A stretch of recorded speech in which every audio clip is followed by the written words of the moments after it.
எல்லாருக்கும் வணக்கம். சித்தர் திருமூலர் நமக்காக ஒரு பெரிய புதிரை விட்டுட்டு போயிருக்காரு.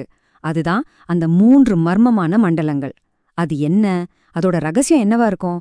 வாங்க நாம சேர்ந்து இந்த மர்மத்தை கொஞ்சம் அழுத்து பார்க்கலாம். பாருங்க, இந்த ஒரு வரிதான், இதுதான் எல்லாத்துக்கும் மையம். திருமந்திரத்துல வர்ற இந்த சின்ன வரிக்குள்ள ஒரு பெரிய ரகசியமே அடங்கியிருக்கு. நிறைய பேர் குழம்பிக்கிற அந்த 3 மண்டலங்கள், அது ஆக்கிர் என்னதான்? பாருங்க, உலகம் பூரா பதில வெளியில எங்கேயோ அண்டத்துல தேடிட்டு இருக்கும்போது ஞானிகள் ரொம்ப சிம்பிளா ஆனா தெளிவா சொல்றாங்க.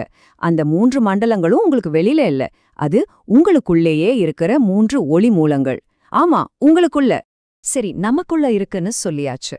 அப்போ இந்த 3 உள் ஒலிகளும் நம்ம உடம்புல கரெக்டா எங்க இருக்கு?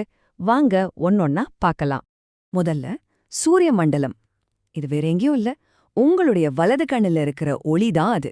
ஆமா, உங்க வலது கண்ணுல இருக்கிற அந்த ஒளியதான் ஞானிகள் சூரிய ஜோதி அப்படின்னு சொல்றாங்க. அடுத்தது சந்திர மண்டலம். இதுவும் அதே மாதிரிதான்.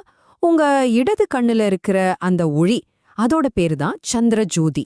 இப்போ கடைசியா 3வது ரொம்ப ரொம்ப முக்கியமானது, அதுதான் அக்னி மண்டலம்.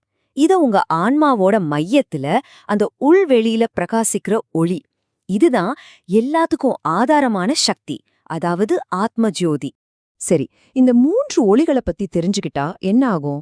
இது சும்மா ஒரு தத்துவ புரிதல் மட்டும் இல்ல, ஒருத்தரோட விதியே மாத்தி எழுதக்கூடிய சக்தி இதுக்கு இருக்குன்னு மூல நூல் சொல்லுது. அது எப்படின்னு பாப்போமா? விதிய ஜெயிக்கிறதுக்கான வழி இதுதான் சொல்றாங்க. சரியான பயிற்சி மூலமா நம்ம கண்ணுல இருக்கிற அந்த சூரிய சந்திர ஒளிகளையும் நம்ம ஆன்மாவில இருக்கிற அக்னி ஒளியையும், இந்த 3ஐயும் ஒன்னா இணைக்கணும். அப்படி இணைக்கும்போது நம்மளோட கர்ம வினைகள் எல்லாம் நீங்கி நமக்காக எழுதப்பட்ட விதியையே மாத்திர சக்தி கிடைக்குமா?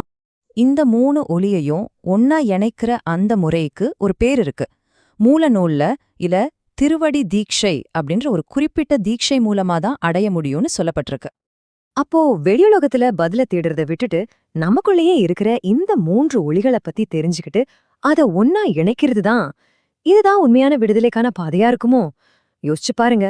இது ரொம்ப ஆழமான ஒரு கேள்வி இல்லையா?